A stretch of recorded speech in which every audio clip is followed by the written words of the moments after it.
Grass Valley, California, October 1885. The air, thin and sharp, carried the scent of pine dust and the distant tang of blasting powder from the quartz mines. On a small, windswept plot overlooking the Wolf Creek diggings, a man was engaged in a strange and strenuous act of architecture. His name was Treffer Penrose, and the men who stopped to watch him work had decided he was a fool. His cabin was finished, a tight, unremarkable box of 14 by 18 feet, built of fresh milled pine. It was identical to a dozen others clinging to the hillside. But Penrose wasn't chinking the walls or building a woodshed. He was wrestling with the mountain itself. Using a system of log levers, hemp rope, and raw muscle, he was coaxing granite boulders, some weighing up to 600 pounds, into a thick, formidable ring around his little home. Whitley Carrington, the surveyor for the Eureka Mining Company, reined in his horse, his polished boots a stark contrast to the churned mud of Penrose's work site. He sat high in his saddle, a man accustomed to measuring the world into straight lines and predictable angles. What he saw defied all logic.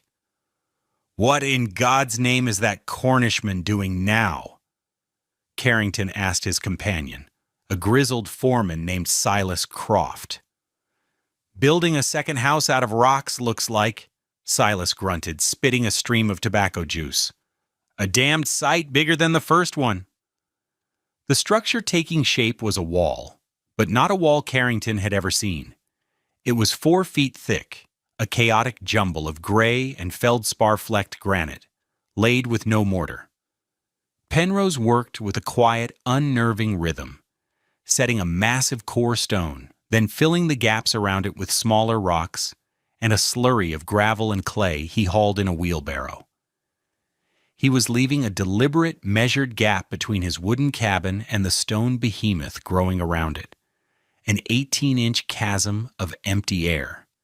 Carrington's professional sensibilities were offended. "It's madness," he declared, his voice carrying easily to Penrose. "That much stone will draw the cold right into his walls. He's building himself a tomb. Worse, he's building it with company riprap." He gestured with a gloved hand toward the pile of boulders. "That's meant for the new flume dike down at the tailings pond.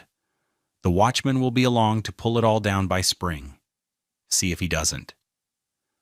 Treffer Penrose paused, his back a rigid line of exhaustion.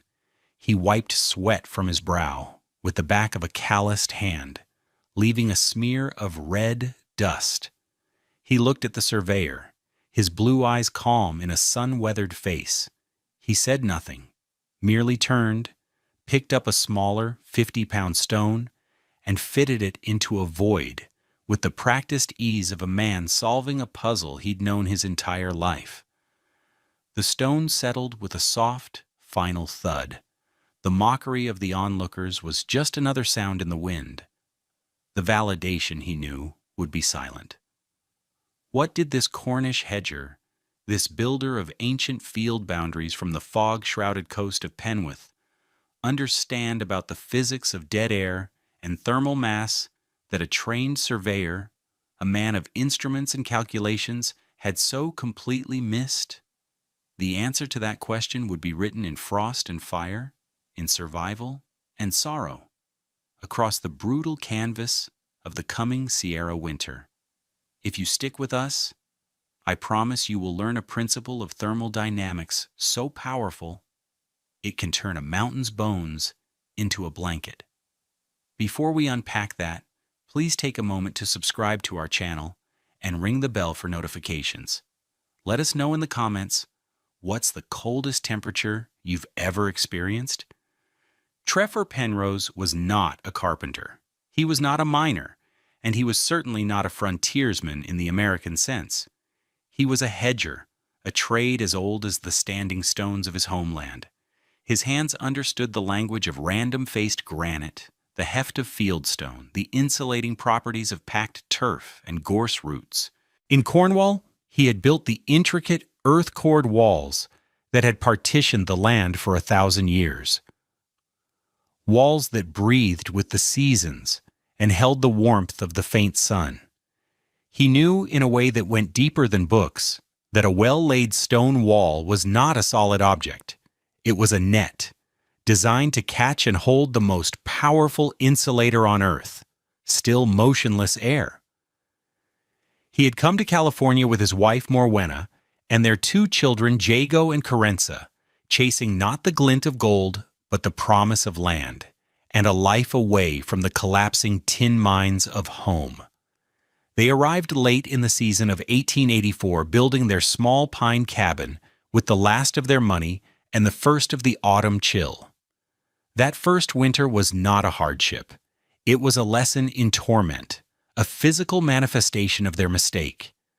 The cold of the Sierra was nothing like the damp maritime chill of Cornwall. It was a dry, predatory thing. It had weight and teeth. Treffer and Morwenna learned its nature in a series of small, soul-crushing defeats. Morwenna remembered the morning a pewter spoon she'd set in a cup of coffee, glazed over with ice, and stuck fast to the rim before she could raise it to her lips. Jago, their son, discovered the dog's water bowl no longer sloshed. When he tapped it, it rang with a flat, dead note like cracked porcelain. The entire family watched, mesmerized and horrified, as the fragrant pine resin on the cabin's interior walls wept golden drops that froze solid before they could fall, hanging in suspended animation, monuments to a cold that could stop time itself. They burned wood constantly, a roaring, hungry fire that consumed the forest around them, yet the heat seemed to flee the cabin as quickly as it was made, escaping through the thin pine boards as if they were cheesecloth. The family lived in a small bubble of warmth 3 feet from the stove, while 6 feet away, frost bloomed in crystalline ferns on the nail heads. By spring, Treffer Penrose knew that the American way of building was wrong for this place. The problem wasn't the wood. The problem was the air. The frontier cabin was designed to shed rain and snow, to stand against the wind. It was a shell. But the Sierra winter didn't attack with wind and water. It attacked with a silent, invisible siege of pure cold, leaching the life and warmth out of everything. The conventional failure of the frontier cabin was a matter of simple, brutal physics. A standard wall of 1-inch pine planks offered an R value of about 1. It was thermally transparent. The immense heat generated by a wood stove, around 50,000 BTUs per hour, was fighting a losing battle against the infinite cold sink of the night sky. The heat radiated outwards, conducted through the wood, and was stripped away. Worse, the cabins were sieves. Cold air, being denser than warm air, poured in through every unchinked gap in the floorboards, every crack around the window frames, every slight warp in the door. This process, convection, created constant, chilling drafts. Families like the Connollys, in the cabin down the slope, stuffed rags and newspapers into the cracks. But it was hopeless. Their daughter, Maeve, had a cough that had settled deep in her chest in November and never left. The Schmidts, a German family who had arrived with a modest fortune, tried to solve the problem with brute force. They had 2 stoves, one at each end of their larger cabin, and burned them white hot around the clock. Their woodpile, which had seemed mountainous in October, was a sorry mound of splinters by January. The cost was astronomical, not just in wood, but in labor. Every waking hour was dedicated to feeding the fires. Yet even in their home, the temperature difference was extreme. It might be 80 degrees by the stove and 35 degrees in the corners of the room. Their reality was one of constant, exhausting fuel consumption for a pitiful return in comfort. The fundamental design was flawed. These cabins were built to fight a battle of brute force, a war of attrition against the cold. Treffer Penrose knew you could not win that war. You had to make peace. You had to build a structure that didn't fight the cold but simply ignored it. The construction of the stone shroud began in earnest in late September. Treffer's first step was to dig a shallow trench a full 22 inches out from his cabin's foundation, marking the inner boundary of his new wall. The 18-inch air gap was the most crucial and most misunderstood element of his design. To his neighbors, it was wasted space, proof of his incompetence. To Treffer, it was the heart of the machine. He began sourcing his material. The quartz hills were littered with granite boulders, weathered from the mountains over millennia. He chose them with a hedger's eye, looking not for flat, buildable faces, but for irregularity. He sought out the pocked, rough, convoluted stones that others discarded as useless. These, he knew, were the ones that trapped the most air. The largest, the 600-pounders he called grounders, he moved with agonizing slowness, using a simple fulcrum and lever, a thick pine log, and a smaller rock. He would lift one end of a boulder a few inches, kick stones under it, then reset his lever. It was a process of inches and hours, a silent, stubborn conversation between man and stone. He laid these massive grounders as the foundation of his 4-foot-thick wall. He never used mortar. Mortar was a bridge for cold. Instead, he used gravity and friction, turning each stone until it found its natural, solid seat against its neighbors. This was the art of dry stone, a skill that could not be taught, only learned through a decade of hefting and placing. It was during this phase that Whitley Carrington made his accusation public, telling anyone who would listen at the assay shed that Penrose was a thief. "Every one of those big stones was tagged for the Flume Project," Carrington insisted, his voice laced with authority. "They're company property. I've told the watchman to let him break his back all autumn. Come the spring thaw, we'll haul them away for our own use. The fool is doing our quarrying for us." The news reached Treffer through Silas Croft, who delivered it not with malice, but with a kind of weary pity. Treffer was setting a mid-sized stone, his entire body tensed with the effort. He paused, straightened up, and looked at Silas. "Spring is a long way off," he said, his voice quiet. Then he returned to his work, fitting the stone into the wall. The mockery lasted for a day. The validation would last for a lifetime.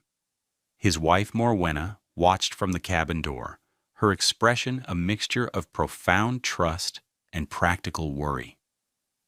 "It looks like a ruin, Treffer," she said one evening, as the stone wall rose past the height of the windows, like one of the old keeps back home that the sheep shelter in.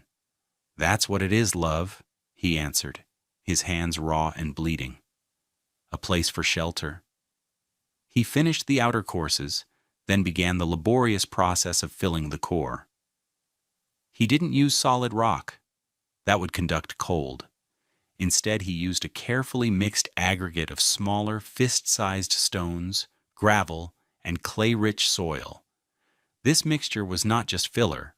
It was a critical part of the system, creating thousands more tiny, trapped air pockets within the wall's massive core. By the first week of November, the work was done. The small pine cabin had disappeared. In its place stood a low, powerful-looking stone structure, 22 feet by 26 feet, its battered gray walls rising to the eaves of the roof. It looked ancient, primal, a part of the landscape that had grown from the ground rather than being built upon it. It had one door and 2 windows which now looked out from deep, splayed stone embrasures, like the eyes of a fortress. The science behind Treffer Penrose's stone shroud was an elegant combination of 2 fundamental thermal principles he understood not through equations, but through a deep, tactile inheritance of craft. The first was dead air entrapment. The second was thermal mass. Together, they formed a nearly perfect passive heating and cooling system. Let's first address the dead air. The greatest mistake his neighbors made was thinking of the stone wall as a solid. It was anything but. A well-built dry stone wall is a complex 3-dimensional lattice of stone and air. Because Penrose deliberately chose irregular, rough-faced granite, the stones only touched at a few high points. Between any two boulders were countless voids, nooks, and crannies. When he backfilled the core with his gravel and clay mixture, he created millions more. Air flowed into these tiny pockets and was trapped. It could not move. And still, air is one of the most effective insulators in nature. Think of a wool sweater or a down jacket. It isn't the fibers or the feathers themselves that keep you warm. It is the millions of tiny air pockets trapped between them. This trapped air prevents heat from escaping your body through convection, the movement of warm air away from a surface. Penrose's wall was, in effect, a 4-foot-thick goose-down parka made of granite. A modern engineer would estimate that the network of voids in the wall, combined with the 18-inch deliberate air gap between the stone and the wood, gave the structure an R value of around R15. For comparison, the pine walls of the neighboring cabins had an R value of R1. Penrose hadn't just built a better wall, he had built something that was, thermally speaking, in a different universe. The second principle was thermal mass. Mass is a battery for heat. The sheer weight of the granite, Treffer had moved an estimated 85 tons of it, gave the structure an immense capacity to store thermal energy. On a clear day, even in winter, the sun would beat down on the south and west-facing walls. The dark, rough granite was an excellent absorber of solar radiation. All day long, it soaked up thousands of BTUs of energy from the sun, storing it deep within the 4-foot thickness of the wall. An engineer would calculate its storage capacity at roughly 8,000 BTUs per ton. When the sun set and the temperature plummeted, the process reversed. The outside air might drop 40 degrees in a few hours, but the 85 tons of granite could not lose its stored heat that quickly. It began to radiate its warmth slowly, steadily, in all directions. Some of it radiated out into the cold night air, but a significant portion radiated inward, across the 18-inch air gap, warming the outer walls of the pine cabin nestled inside. This created a profound thermal flywheel effect. The massive stone berm smoothed out the violent day-night temperature swings of the High Sierra. While the outside temperature might fluctuate from a sunny 25-degree hours in the afternoon to a devastating 20-degree hours at night, the temperature at the surface of the interior cabin wall would barely move, oscillating gently within a 4-degree range, perhaps from 58 degrees to 62 degrees. Treffer Penrose had built a house that lived in its own private, moderate climate, buffered from the savage extremes of the world outside. He had built a house that was its own season. That year, winter did not creep in. It fell from the sky like a guillotine. A vast, high-pressure system settled over the Sierra Nevada, pushing the jet stream far to the north. For 12 consecutive nights, the sky remained utterly, painfully clear. There was no wind, no snow, no insulating blanket of clouds. There was only the abyss of space, drawing the heat out of the earth. It was a radiative siege. The temperature fell to 23 degrees each night and struggled to rise above zero even at midday. The air grew so cold and dense it felt like a liquid, painful to breathe. By the third morning, every needle on every conifer was clad in a 1-inch thick armor of hoarfrost. The trees transformed into ghostly white sculptures against a sapphire sky. The sound of an axe striking wood didn't ring. It shattered with a brittle crack that barely traveled 100 feet. Inside the other cabins, life became a grim battle. The Connollys hung blankets over their windows, but the cold crept through. The glass was sheeted with an inch of opaque ice on the inside, the delicate patterns of the children's breath frozen onto the pane. They huddled around their stove, feeding it with a desperate rhythm. At the Schmidts, the 2 stoves glowed cherry red, but the far corners of their large room were still frigid. They had abandoned their bedrooms, moving their mattresses onto the floor beside the main stove. A family of 4 camped in the center of their own home, as if besieged in a fort. The sound of wood splitting was constant across the valley, a frantic, panicked heartbeat against the profound silence of the cold. Inside the stone-shrouded cabin of Treffer Penrose, a different reality prevailed. The small wood stove was burning, but with a low, steady fire, its damper mostly closed. It consumed a fraction of the wood his neighbors were burning. The air was still and quiet. There were no drafts. The windows were clear, showing the crystalline world outside. The warmth was not a concentrated bubble around the stove. It was an even, ambient presence that filled the entire 14 by 18-foot space. The ultimate proof of this strange new comfort sat on a small shelf near the wall. It was a clay jar containing leftover filling for Cornish pasties, a savory mix of chopped beef, swede, and onion. Morwenna had made it the day before. Each morning during the siege, as the sun rose, she would take a knife and dip it into the jar. The filling was cool, but it was soft. It spread easily on a piece of bread. It was a small domestic miracle. In every other camp cook's kitchen in Grass Valley, any similar mixture was a frozen brick by morning, a solid block of ice and fat that had to be shaved with a chisel or thawed for an hour by the fire. Here, in the gentle, stable climate created by the stones, food remained food. Life remained normal. Jago and Carenza played on the floorboards, not in their heavy coats, but in their woolen sweaters, the cold held at bay by their father's strange, silent wall. On the 10th night of the siege, Whitley Carrington was riding back from a high courts claim, the work having been made impossible by the cold.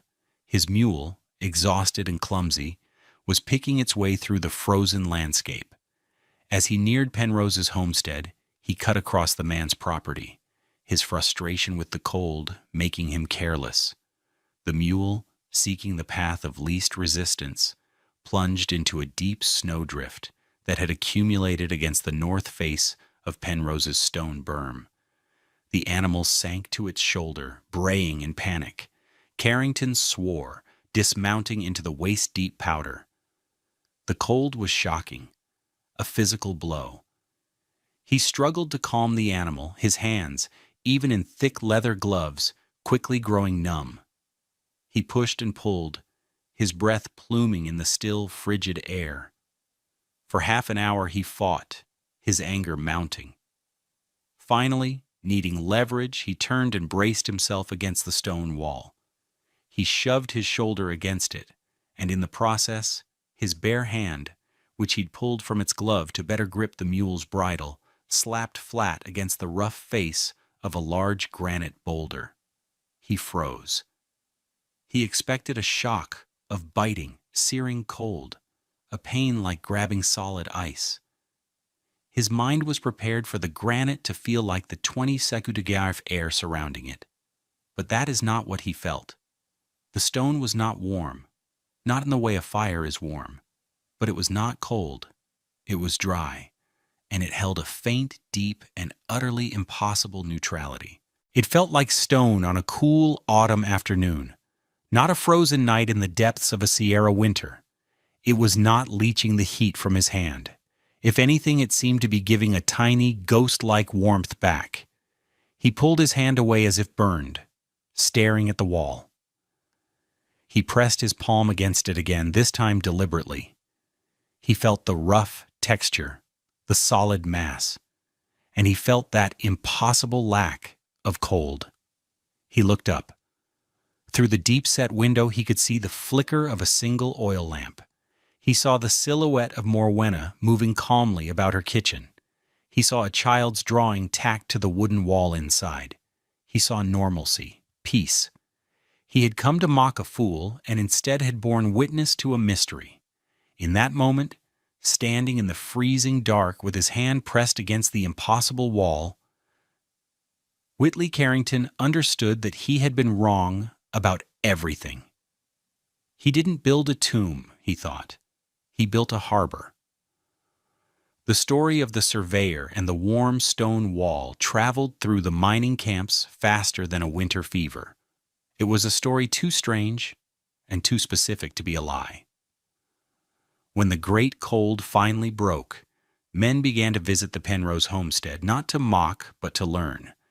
They would come and, with a kind of reverence, lay their own hands upon the stones. Treffer, a man of few words, would simply nod. He never said, "I told you so." He never gloated. When asked how it worked, he would try to explain. "The stones, they hold the sun," he'd say, "and the air, it holds the warmth.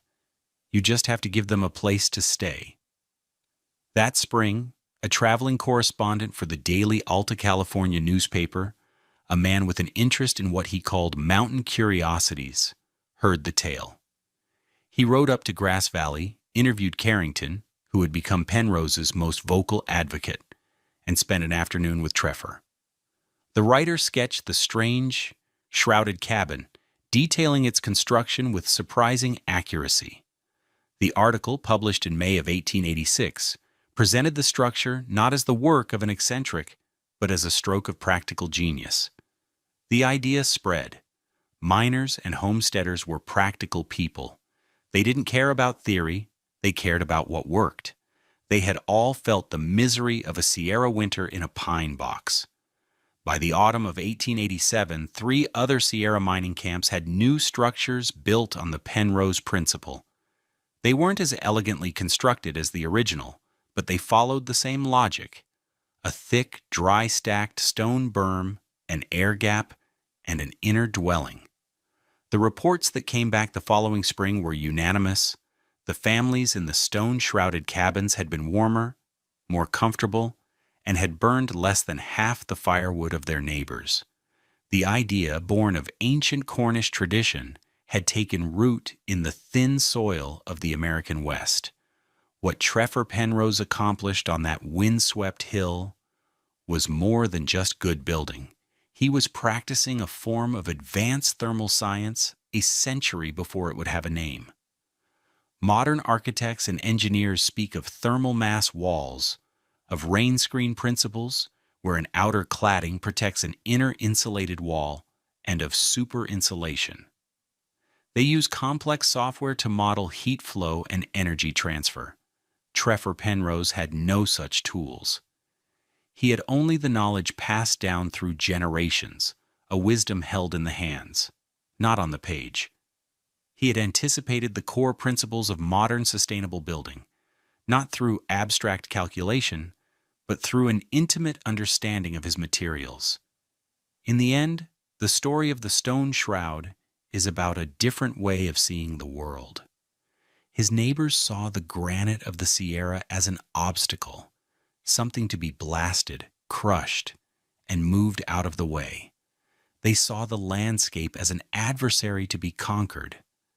Treffer Penrose saw it as a partner. He understood that the very thing that made the mountains so formidable, their immense, cold, stony mass, could also be the source of comfort and shelter. He didn't build walls to keep nature out. He asked the mountain's bones to come live with the family. Thank you for joining us for this story of frontier ingenuity. If you found this exploration of historical engineering as fascinating as we did, please hit the like button and subscribe for more stories like this. We'd love to hear your thoughts in the comments. What other old-world techniques do you think could solve modern problems? Disclaimer: this video presents historically inspired reconstructions for educational and storytelling purposes. The characters, names, and specific events depicted are fictional, but the building techniques and scientific principles are based on real historical practices. The application of any building technique today should be done in accordance with modern building codes, safety guidelines, and professional consultation.